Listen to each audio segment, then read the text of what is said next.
ರಘುಪತಿ ಭಟ್ರ ಮೇಲೆ ಶಿಸ್ತು ಕ್ರಮ ಜರುಗಿಸುವ ಬಗ್ಗೆ ಜಿಲ್ಲಾ ಸಮಿತಿಯಿಂದ ನಾವು ರಾಜ್ಯಕ್ಕೆ ಅನುಮತಿಯನ್ನು ಕೇಳಿದ್ದೇವೆ.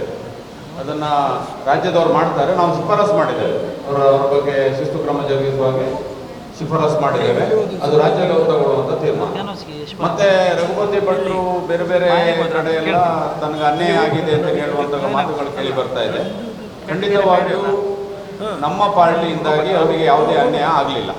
ಅವರು ಹಿಂದೆ ಪಕ್ಷದಲ್ಲಿ ಯಾವುದ್ಯಾವುದು ಜವಾಬ್ದಾರಿಗಳನ್ನು ಸ್ವೀಕರಿಸಲಿಕ್ಕೆ ಸಾಧ್ಯ ಇದೆ ಅದೆಲ್ಲ ಉನ್ನತ ಮಟ್ಟದ ಜವಾಬ್ದಾರಿಯನ್ನು ಜಿಲ್ಲಾ ಮಟ್ಟದಲ್ಲಿ ಈಗಾಗಲೇ ಸ್ವೀಕರಿಸಿದ್ದಾರೆ. ಯುವ ಮೋರ್ಚಾದಿಂದ ಹಿಡಿದು ಪೇರೆಂಟ್ ಬಾಡಿಯವರಿಗೆ ಎಲ್ಲ ಅವಕಾಶಗಳು ಅವರಿಗೆ ಬಂದಿದೆ. 3 ಬಾರಿ MLA ಆಗಿದ್ದಾರೆ. ಮೊನ್ನೆ ಅಷ್ಟೇ ಶಿವಮೊಗ್ಗ ಲೋಕಸಭಾ ಕ್ಷೇತ್ರಕ್ಕೆ ಪ್ರಭಾರಿಯನ್ನಾಗಿ ಅವರನ್ನು ಪಕ್ಷ ನೇಮಿಸಿದೆ. ಹೀಗೆಲ್ಲ ಇರುವಾಗ ಅವರಿಗೆ ಅನ್ಯಾಯ ಆಗಿದೆ ಅಂತ ಹೇಳುವಂಥ ಅದು ಶುದ್ಧ ಸುಳ್ಳು. ಮತದಾರರನ್ನು ಹಾದಿ ತಪ್ಪಿಸುವಂಥ ಕೆಲಸ ಅವರಿಂದ ಆಗ್ತಾ ಇದೆ ಅನ್ನೋದನ್ನು ನಾನು ಹೇಳಲಿಕ್ಕೆ ಇಚ್ಛೆಪಡ್ತೇನೆ.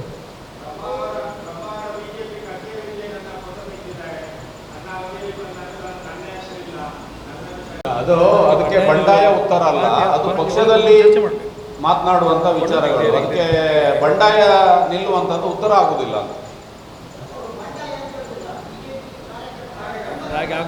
ಅಲ್ಲ, ಅದು ಅವರವರ ಭಾಷೆಯಲ್ಲಿ ಅವರವ್ರದ್ದು ಅರ್ಥ ಇರ್ತದೆ. ಬಟ್ ನಮ್ಮ ಭಾಷೆಯಲ್ಲಿ ಅದು ಬಂಡಾಯ, ಪಕ್ಷದ ಭಾಷೆಯಲ್ಲಿ ಅದು ಬಂಡಾಯ ಆಗಿರ್ತದೆ. ಇಲ್ಲ, ಎಲ್ಲರ ಮೇಲೆ ಯಾರ್ಯಾರು ಹೋಗಿದ್ದಾರೆ ಎಲ್ಲದೂ ಕೂಡ ಪಕ್ಷದ ಗಮನದಲ್ಲಿ ಇದೆ. ಯಾರ ಮೇಲೆ ಶಿಸ್ತು ಕ್ರಮವನ್ನು ಕೈಗೊಳ್ಳಲಿಕ್ಕೆ ನಮಗೆ ಸಾಧ್ಯ ಆಗ್ತದೆ ಅವರೆಲ್ಲರ ಮೇಲೂ ನಾವು ಶಿಸ್ತು ಕ್ರಮವನ್ನು ಕೈಗೊಳ್ಳೋದು ಪಕ್ಷದ ಆಂತರಿಕ ವಿಷಯ. ಇಲ್ಲ, ಅದು ಅವರ ಹೇಳಿಕೆ ಅಷ್ಟೇ. ಅದನ್ನು ಒಪ್ಪುವಂಥದ್ದು ಬಿಡೋದು ಪಕ್ಷದ ವರಿಷ್ಠರ ತೀರ್ಮಾನ. ಅದು ಪಕ್ಷ ನಿರ್ಧರಿಸ್ತದೆ ಹೇಗೆ ಮಾಡಬೇಕಂತ.